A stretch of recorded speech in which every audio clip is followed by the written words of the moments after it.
Thank you. Thank you so much, Valerie, for the introduction and for the opportunity to present to you today. Bon appetit for those who are having lunch. So all models are wrong, but how do we know if they are useful? This is a question that I started asking myself towards the end of my PhD. So I did a PhD in Australia, where I've developed a model, a spatial model that I'll tell you a little bit more about later. Yeah,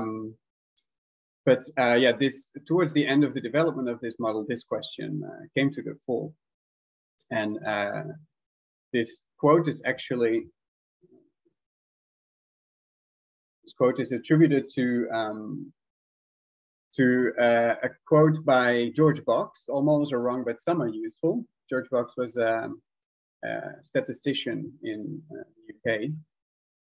And I guess a lot of you will be familiar with this quote, a lot of you who work in modeling. This is about modeling on urban drainage. And urban drainage around the world looks very similar, or traditional urban drainage. So these are two pictures, one of a sewer in Melbourne and one of a sewer on the other side of the planet in Madrid. And I guess if I ask you which one's which one's where, I'll get probably a 50-50 outcome. So this is very, very similar around the world. This is actually a drainage inlet. One of them is in Quebec City and one of them is in Zurich. So again, hard to tell the difference. So traditionally, as many of you will know, we've organized our urban drainage very centralized, and not just urban drainage, but also wastewater management. So we have often a mixed sewer, where wastewater and stormwater come together and is conveyed underground via big sewers to a central node where it's treated and then later released. But in the past few decades, we've also been changing our paradigm slowly towards more what we call in Europe nature-based solutions. In Australia, it's referred to as water-sensitive urban design, and here I think most people use green infrastructure or blue-green infrastructure.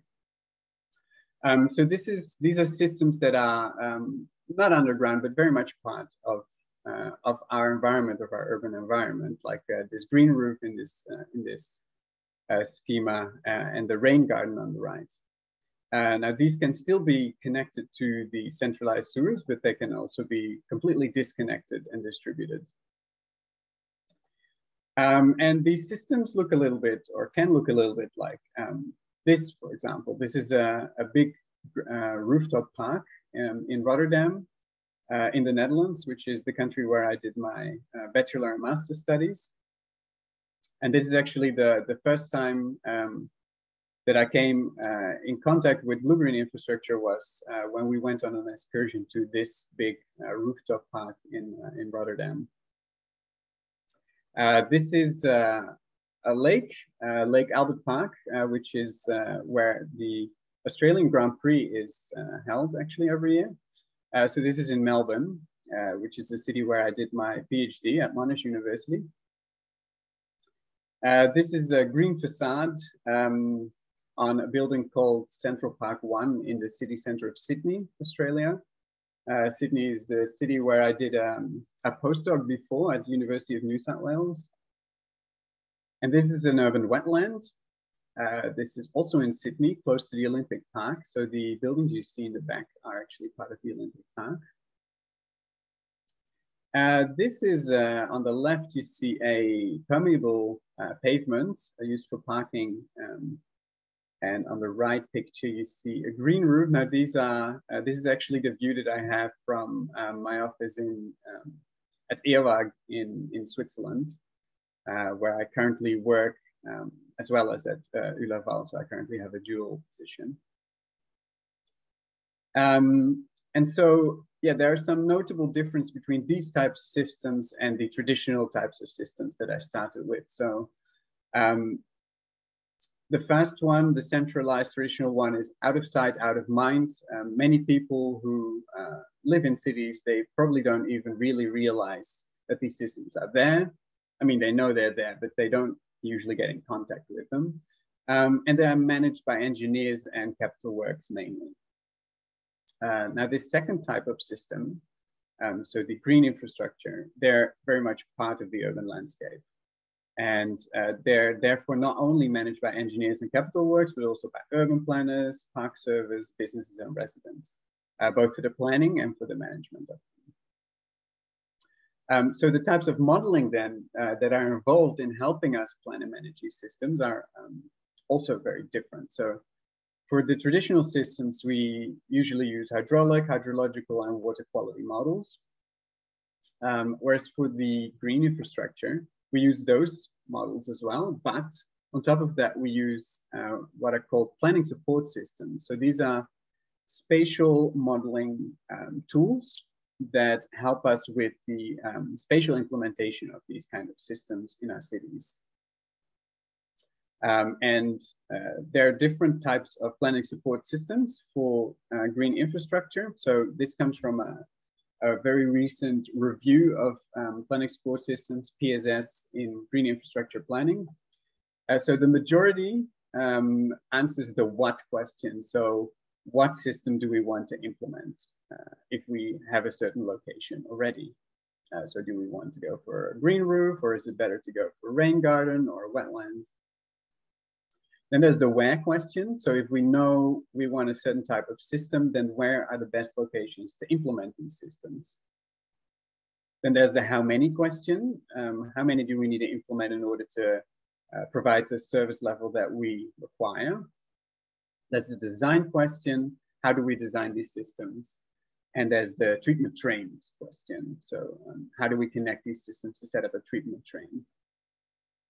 So these are the questions that are answered, or that PSS can help us answer.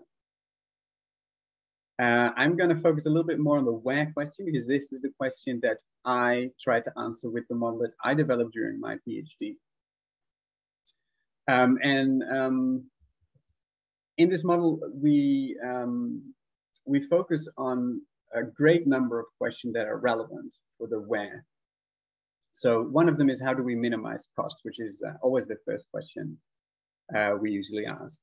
So for example, a big aspect about costs is the groundworks that need to be done in order to build these systems. And we know that higher the slopes are, the more groundworks need to be done, which means that on higher slopes, these systems are going to be more costly. So we can represent this spatially by this map on the right, which is a slope map. And this is actually the study area that I used first for my first implementation of the model, which is a local government area in Melbourne, Australia. So another question is, how do we plan for flood prevention? So we know that depending on where we implement these systems, they can actually help us avoid small and medium-sized floods. So a way that we can spatially reference this information is by having flood extent maps, like the one you see on the right here. Then how do we protect water quality? So another thing that these green infrastructure are used for is to actually clean the water before it's released into natural waterways. Here on the photo, you see a rain garden that is completely clogged by algae growth because the nutrient intake was too large. And this nutrient intake that depends a lot on the directly connected paved areas in the city. And this is what is represented on the map on the right. Then another question, how do we mitigate urban heat? So we know also that these systems can benefit cities greatly by actually lowering the temperatures in summer, which is becoming more and more of a problem with climate change. Yeah, we can represent the need to mitigate this heat again spatially. Like on the right, we see a map that represents the vulnerability to urban heat island effect in the same study area again. So what my model does, which is called CentrEau, is it basically takes all these kinds of spatial data and it uses a process to combine all this data together also with the preferences of the user and produce finally a suitability map like the one you see here, where green areas are the most suitable for the implementation of a system and the red areas are the least suitable.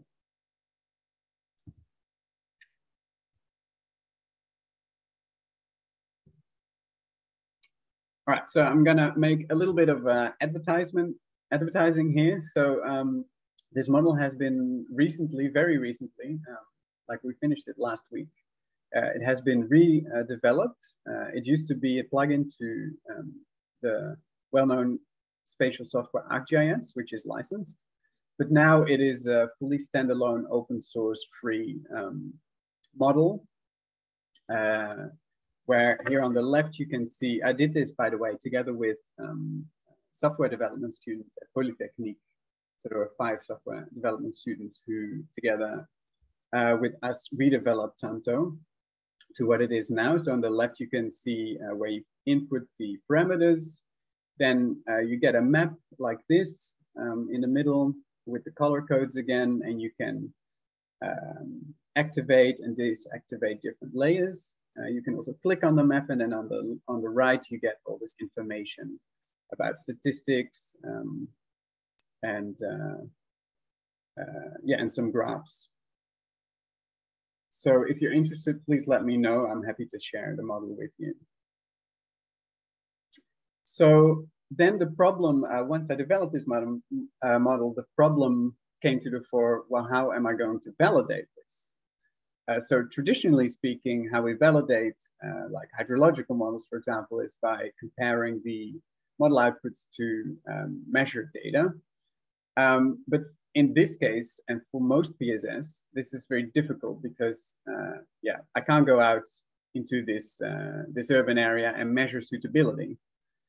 So how do we go about it then? So the approach that I took first was that I compared this suitability map with a study that was done by a consultancy firm who was asked by this local council to assign priority sites for the implementation of green infrastructure. And so what I did is I compared these priority sites that are these stars here on the map to the suitability map that I produced to see if there was like some similarity, which would mean that the approach that the model takes is similar to the approach that a consultancy firm would take in this case. And now another approach that I took at a later study case in Sydney is that I actually compared these suitability maps to the actual locations of green infrastructure. So it was basically post hoc, after infrastructure had already been implemented, to see if the locations where it's implemented correspond to the locations that the map indicates should be implemented. Now, of course, the problem with this is that this then assumes that these systems have been implemented in locations where they should be implemented, but actually from research, we know that this is often not the case. So this is also not a very ideal way to validate the model. So these exercises that I've done so far mostly answer to the question, is it valid? Is the model valid? It uses techniques like goodness of fit. You can look at data quality, internal validity, and a theoretical basis for how the model was built. But what is actually very important for these kind of socio-technical models, as they're sometimes called, and also integrated models, is the question, is it useful? Rather than or next to the question, is it valid? Now we can decompose this question into 2 parts. First, the usability of a model or a tool, and the utility. So for usability, it's about things like accessibility. How accessible is the model? Can we easily download it? Is it free? Clarity. Is it easy to use? Is it easy to learn? And efficiency. Then utility is more about the fit for purpose. So does this tool or model actually connect to our needs? Does it answer the questions that we have in our particular case? And it also depends on things like visualizations. Does it give us visualizations that are helpful to understand a problem better? Does it aid collaboration? Because these processes, these planning processes, now become much more participatory with many more stakeholders involved. And is it flexible? Like, does the model, can we tweak the model so that it really fits our case study? And in the end, we want to answer these questions in order to improve the planning processes, which lead to better decisions, and in turn, those lead to better outcomes for society as a whole. So these are the questions that I'm looking into in my current research. This research was funded by the European Union through the Marie Curie Global Research Grant. And I'm hosted by EWAG in Zurich, Switzerland, where I work with Dr. Judith Lienert, the head of the cluster decision analysis there. And here in Canada, I'm affiliated with Université Laval, where I work with Professor Peter van Rollichem. And I work also with Françoise Pichaille, who is associate professor at Polytechnique in Montreal, and Danielle Dagenet, who is a professor at Université in Montreal. And so we have 3 objectives with this research. So the first one is to find, or to basically list all the relevant criteria in order to measure performance of PSS.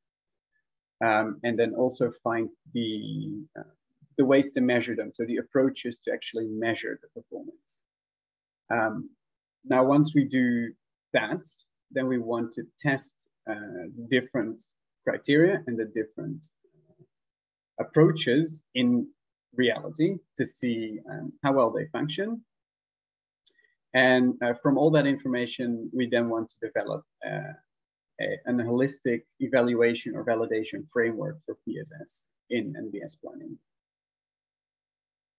So this is a little bit more details about the different steps that we're going to go through. So I've almost finished the literature study now. And so I have a list of more than 100 different performance criteria for PSS now. And about, I think now about 50 different validation processes to measure these criteria with. So the next step will be to go out to people who are actually developing and using these kind of models to ask them which ones are the most relevant to them and which ones connect most to their daily practice.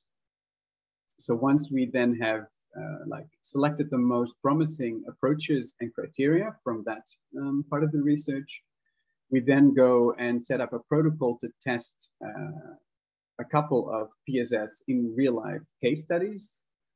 And from that, we're then gonna develop the framework.